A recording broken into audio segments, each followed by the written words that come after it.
right, it looks like it's going to be a while before we start back at school. So I've decided to go ahead and move to chapter 15, which I think y'all are more familiar with. That way, if we do go back to school, we'll be able to take up chapter 14, which is a little more difficult and harder to understand. So 15.1 is talking about coordinate geometry.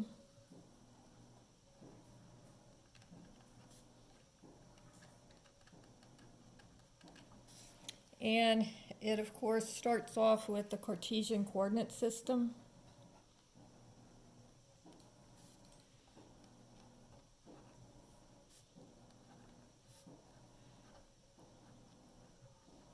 And basically, the Cartesian Coordinate System is two number lines.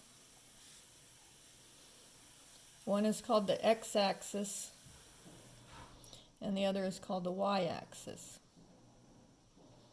And the x-axis is the horizontal number line, and of course it goes like a regular number line. This is 1, this is 2, this is 3.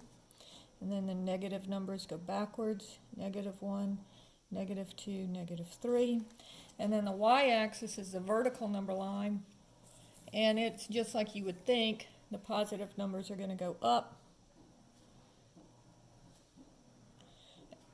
and the negative numbers will go down. Where the two number lines meet is called the origin, and that's where we're going to start counting when we start making points. Also, notice that the Cartesian coordinate system splits the page up into 4 different areas, and these are called quadrants. So this is the first quadrant, and then it goes counterclockwise from there. So this would be the second quadrant, the third quadrant, and the fourth quadrant. And they always use Roman numerals to designate the quadrants. Now, when we're dealing with a coordinate system, we're going to use what's called ordered pairs. And it's just a pair of numbers that's in a specific order. And the order is first the x-coordinate and then the y-coordinate. So in other words, you're always going to go over first and then either up or down. So for example, if I'm going to plot the point 2, 3, I start at the origin and I go over 1, 2 and up 1, 2, 3. And so point A would be here. Point B, let's say that that's 3, 2. Notice it'll be different because the order is different. So first I'm going to go over 1, 2, 3 and then up 1, 2. So this would be point B.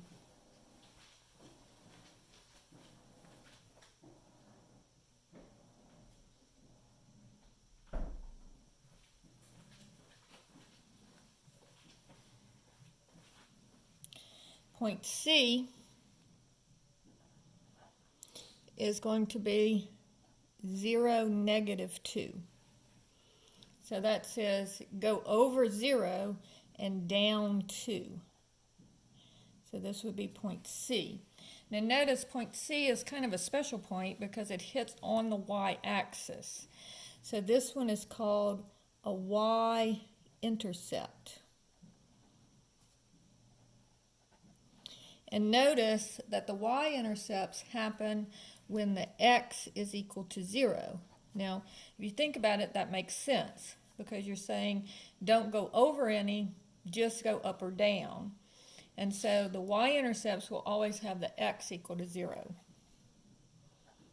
Now the same thing occurs if I do the point 3, 0.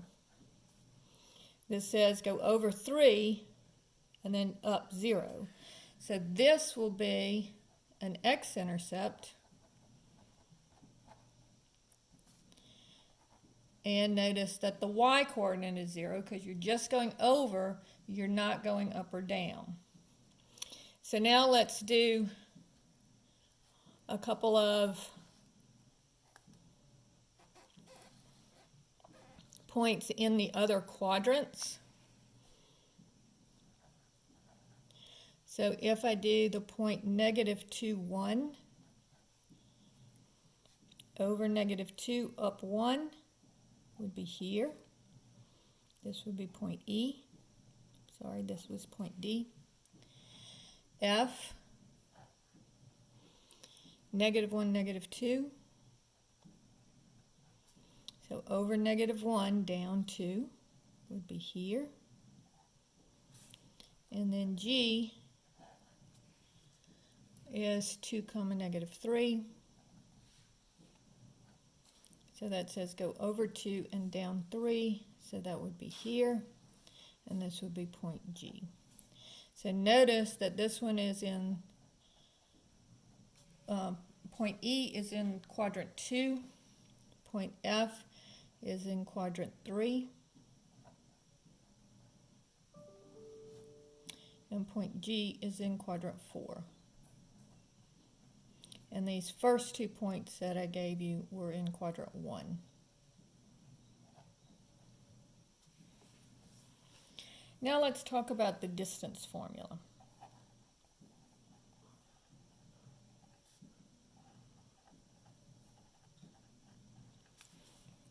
Now, the distance formula comes directly from the Pythagorean theorem, and I'm going to first give you the distance formula, and then we're going to show you how it comes from the Pythagorean theorem. So first, the distance formula is the square root of x2 minus x1 squared plus y2 minus y1 squared. So let's look at the points P and Q. Let's say P is the point -5, 4, and Q is the point 3, -2.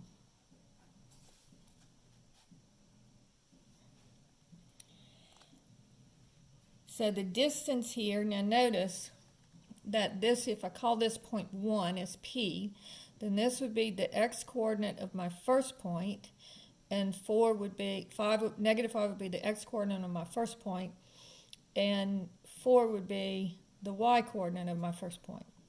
3 would be the x-coordinate of my second point, and -2 would be the y-coordinate of my second point. So now just plugging it into the formula, I will have x2, which is 3, minus x1, which is -5, squared. And then y2 is -2, minus y1, which is 4. So now I have 3 minus -5, that becomes plus 5, so that'll be 3 plus 5 would be 8 squared, plus, and -2 minus 4, -6 squared. Now notice, first thing is that when I square these, even though this is a negative, it doesn't matter because -6 times -6 is positive 36. So this is going to be 64 plus 36. So that's the first thing to note, is even if it comes out to be negative, when you square it, it becomes positive. Also notice, according to the order of operations, since both of these are under the same square root sign, you have to add these together before you take the square root. So 64 plus 36 gives me 100. And the square root of 100 is 10. Now notice that would not be the same if I took the square root of each one individually and then added them, because this would be 8 plus 6, and that would give me 14, which is the incorrect answer. All right, now let's look at this according to the Pythagorean theorem, so that you can see that the distance formula comes directly from the Pythagorean theorem.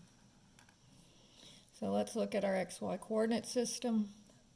I'm going to go over -5, 1, 2, 3, 4, 5, and up 4, 1, 2, 3, 4. And this would be my point right here. So this is P. Q says to go over 3, 1, 2, 3, and down 2, 1, 2. So here would be my point Q. Now, if I draw a triangle, a right triangle,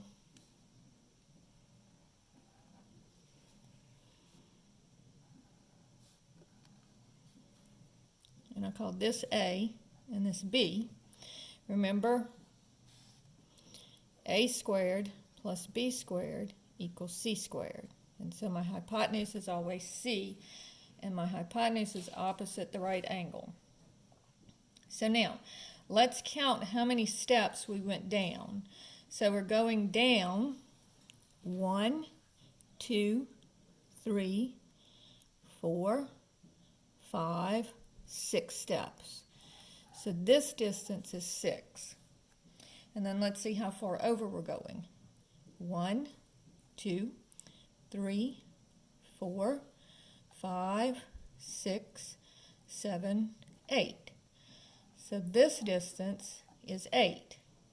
So I have 6 squared plus 8 squared is equal to C squared. So 36 plus 64 equals C squared. 100 equals C squared. And then take the square root of both sides. You don't do the plus or minus here because we're talking about the side of a triangle, so it has to be positive. And I get 10 is equal to C. And C is the distance that we're talking about between point P and point Q. So the distance formula comes from the Pythagorean theorem. It's just simply an easy way for us to remember this formula. Now, let's talk about how we can use the distance formula to determine collinearity.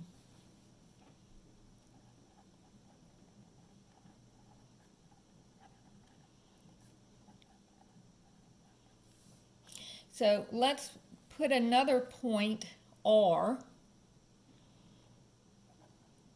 and let's make R the point -1, 1. Now, if I find the distance from, this was the distance from P to Q. Now I'm going to find the distance from P to R.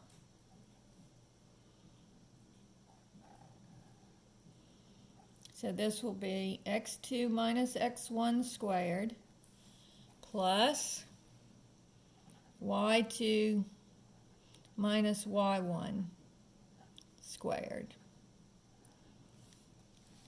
In this case, I'm not using Q, so my P will be x1, x coordinate of my first point, y coordinate of my first point, and then R will be my second point. So this will be x coordinate of my second point and y coordinate of my second point. So now coming back and using the distance formula, x2 will be -1 minus -5 squared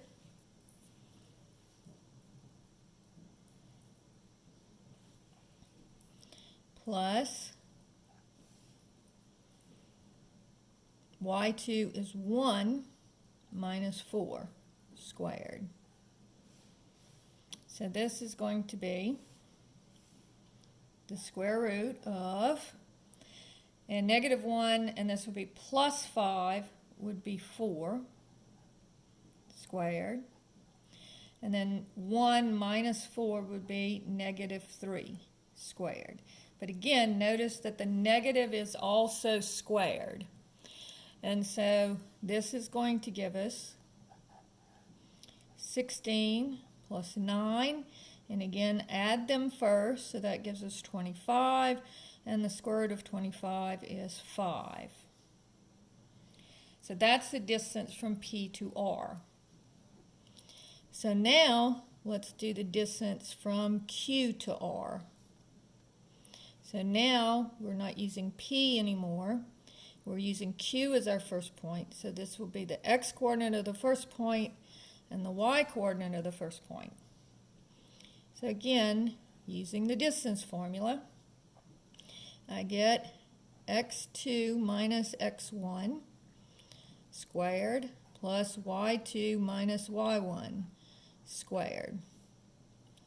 So x2 is negative 1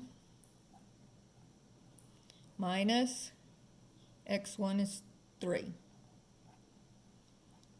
And then y2 is 1 minus negative 2. So this gives us negative 1 minus 3 would be negative 4 squared. And then 1 minus a negative 2 would be 3 squared. So that gives us square root of 16 plus 9, which gives us the square root of 25, which again is 5. Now, notice that this shows that these 3 points are collinear, because remember what the term collinear means. It means that they all come in a line. So since here's the middle point R is right here, so this distance here is 5, and this distance here is 5, and then the total distance is 10. So since 5 plus 5 equals 10, we know that and that is true, we know that they are collinear. Because if they were not collinear, then we would have something that looked like this over here. So if we have 2 points and then the third one is not on the line, then notice this distance plus this distance would be more than the distance of the between the first 2 points, right? So this is our first test of collinearity. And remember, collinear means that they form a line. Now the next thing that we're going to talk about, oops, sorry about this. The next thing that we're going to talk about is the midpoint formula.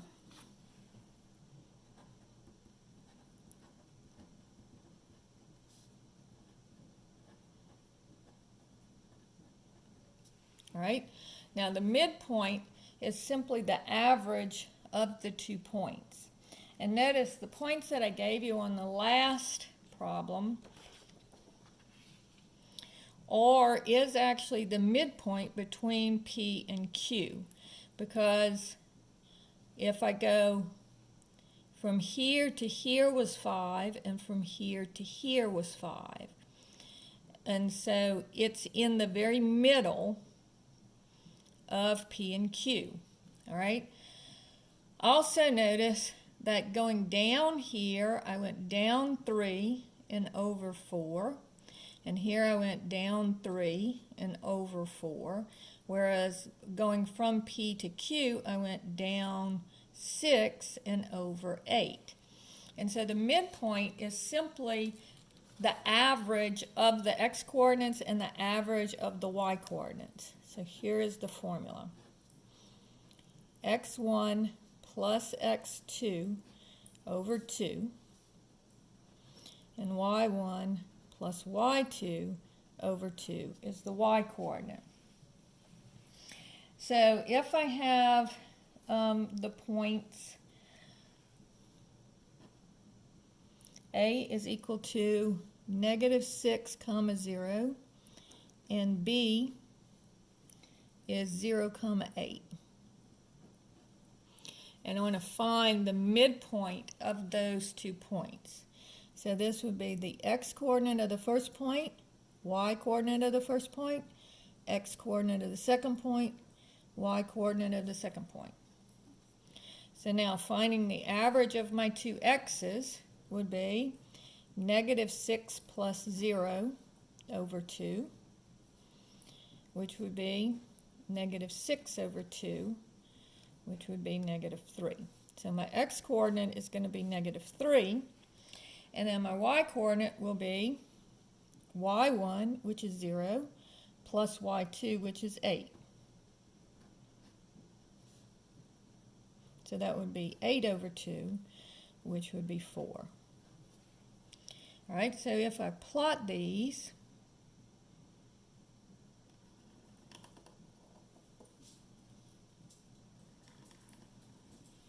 so -6, 1, 2, 3, 4, 5, 6. So here's point A.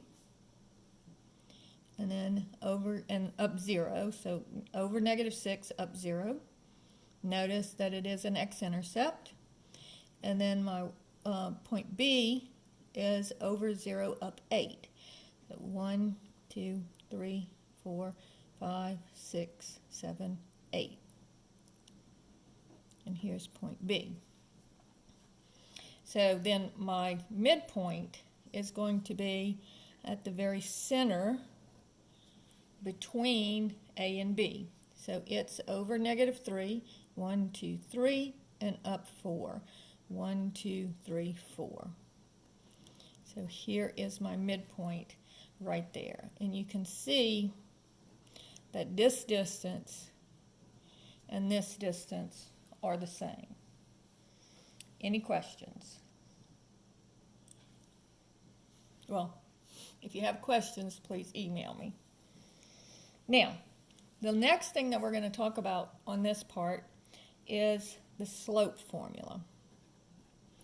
Now first, let's talk about what slope means. Now the slope of a line is simply how far up you go compared to how far over you go. So it's talking about the steepness of a line. So if I look at this line and I look at this line, notice that the first line is much steeper than the second line, because when I go over a little bit, I go up a lot. Whereas this one, when I go over the same distance, I'm only going up a little bit. So the slope of this one, of this first line, is greater than the slope of the second line. Also notice that if I go like this, when I go over, I'm going to go down. So this has a negative slope,